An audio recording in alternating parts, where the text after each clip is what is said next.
First at 4, there's a shift in policy for Israel in the war with Hamas, but it doesn't go as far as President Biden hoped. We'll explain. Here's Kim. Crystal blue skies and temperatures right now in the mid to upper 50s, but a weekend chill on the way. We'll talk about it in a few minutes. You got to see this. In this learning environment, these children are being proactively taught things like love and kindness and giving. This is proof you're never too young to learn these kinds of good habits. Live from downtown Detroit, Local 4 News First at 4 starts now. Good afternoon. I'm Karen Drew. First at 4, Israel is shifting its position on so-called humanitarian pauses in the war with Hamas, but it's not going as far as President Biden would have liked. Thousands of Palestinians are still trying to get out of harm's way. Devin Skillian joins us right now with more on how the pauses are supposed to work. Devin. Yeah, Karen, these pauses will be very short, but they are expected to happen each day, designed to give Palestinians time to escape the worst fighting and to also allow relief to get into the Gaza territory. Israel has agreed to pause the fighting in Gaza 4 hours each day. So that will give at least 3 hours advance notice so that civilians will know when the fighting is going to stop. Of course, that's assuming they have access to social media or any other method of communication, which is no small matter in this. Israel is also opening a second corridor for civilians to use to get away from the worst fighting. They'll now be able to use a coastal road in addition to the territory's north-south highway. President Biden told reporters he was pushing, though, for something bigger, to provide time to free the Israeli hostages. Did you ask for a 3-day pause to Netanyahu? You know, I've been asking for a pause for a lot more than 3 days. Yes. Did you ask him to pause for 3 days to get the hostages out for that Yes. length of time? I've asked for even a longer pause for some of them.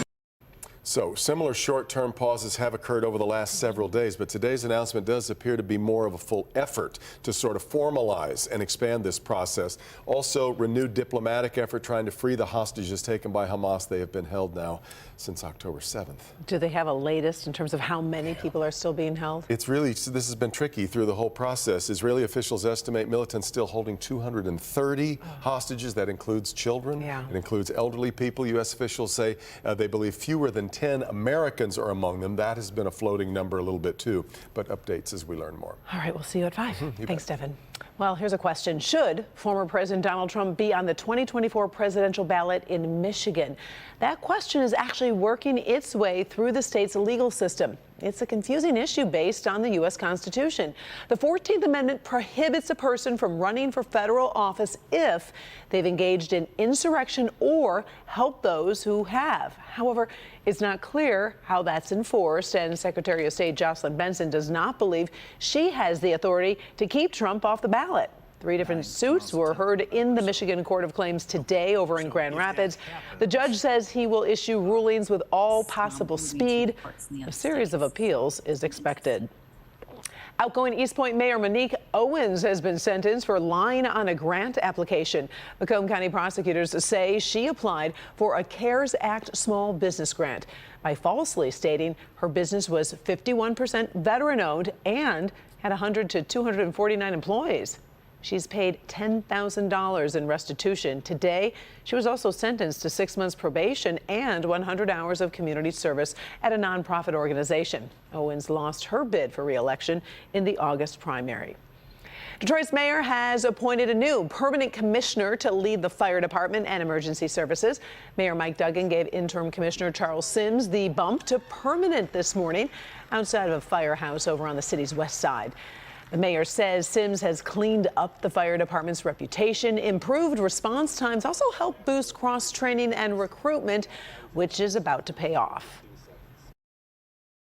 Our fire academies are so full that in 3 months there are going to be another 100 firefighters and EMTs on the streets of Detroit, which is going to allow us to go forward with the kind of service that we need. Together we will build a resilient and collaborative fire department that not only responds to emergencies, but also actively engages in preventive measures to safeguard our community from potential threats and potential hazards. The appointment needs city council approval. Tonight at 6, we have been tracking ambulance staffing issues for months. So the question is the problem solved now? We're going to dig into that a little bit deeper with the mayor when you join us at 6. Okay, so if you've been outside, you probably felt some pretty strong wind gusts. You had those, take a look at the 3 flags just flapping there in the wind in downtown Detroit. So what can we expect tonight? Kim Adams has a preview. Well, at least when we're at these temperatures, we don't really talk about wind chill. So it's still in the mid to upper 50s, a good 12 degrees warmer in Pontiac and Mount Clemens than it was at the same time yesterday. 11 degrees warmer downtown and 9 degrees warmer out at the airport. We talked about those wind gusts. Here are the peak wind gusts over the last 24 hours. A 36-mile-per-hour gust in Pontiac, 28 at the airport and also City Airport. 30-mile-per-hour winds in Howell and in Ann Arbor. So it has definitely been a windy afternoon. Tomorrow we'll have temperatures that go into the low 50s. We start out cold, though, with temps only in the 30s. And we're not done there. A chilly weekend ahead that we'll talk about coming up in a few minutes. All right. Thank you, Kim. Well, in an increasingly divided nation, one local preschool is working on changing the conversation, starting with the next generation. Kindness, acceptance, and good manners are actually part of the learning curriculum. We find Paula Tubman in Farmington Hills with this story. Hello there, Paula. Hello there, Karen. Yeah, you know what? I need to give everybody fair warning.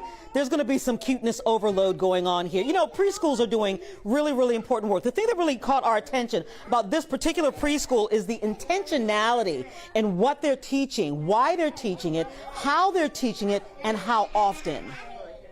If you haven't had a conversation with a 3-year-old, my dad's a pirate. He's a pirate? Oh, a pilot. Oh, I thought you said pirate. Okay, those are definitely 2 different things. You are definitely missing a great conversation. I know what love is. What? It means you love someone. Yeah? And you have kind hands and kind words and kind feet and kind mouth. At the Learning Experience in Farmington Hills, the power of vocabulary by 3- and 4-year-olds is being harnessed for good. What does kindness mean to you, Ellen? What do you think kindness is? Sharing toys with other friends. Sharing toys with other friends? And it's not just words, but actions. We can donate toys that people don't have. These preschoolers are making thank you cards. There you go, Katoya. And care bags for first responders. Firefighters are my favorite. Firefighters are your favorite? Yeah. They're my favorite too. They're being surrounded in an environment of kindness, acceptance, and care. And acts of humanity are proactively taught as an actual part of this curriculum. Grace and charity are 2 that teaches our philanthropy curriculum for the children. Even though we're little, we can do a lot for our community, right? What else could we do for our community? Help the earth. Oh, that's a great one. We could help the earth. Please and thank you are taught not as an aside, but as a main course. Oh, Yara said, excuse me, do you think we could share with Yara and let her have charity? Oh, that's so nice. At this age, language is key, and the vocabulary of these youngins is pretty astonishing. And so is their acute understanding of right from wrong. Well, sometimes I'm angry and I hit. You do? Mm-hmm. That's not really nice, though, is it? Nah. And you kind of know better, don't you? Yeah. What we have here is our kindness jar. And the kindness jar, every time they do something kind for their friends, they may have to help them pick up something or help them do something that they may have a little struggle with. They get to put a pom-pom in here, and then once they get it, they get all to the top, which is pretty close here. They get to have a good party. Yeah, you know what? I gave you fair warning, cuteness overload. But, you know, these are really, really important lessons. And, Karen, at the end of the day, what this really proves is you are never too young to learn good manners and good behavior. And, Karen, say it with me, or never too old. Yes, we've said that before, Never too. too old. That's true. It's always good to take a look at yourself on that manner scale. I love the story. Thank you, Paula. Thank you very much with all the manners I can use there. You're welcome. Thank you.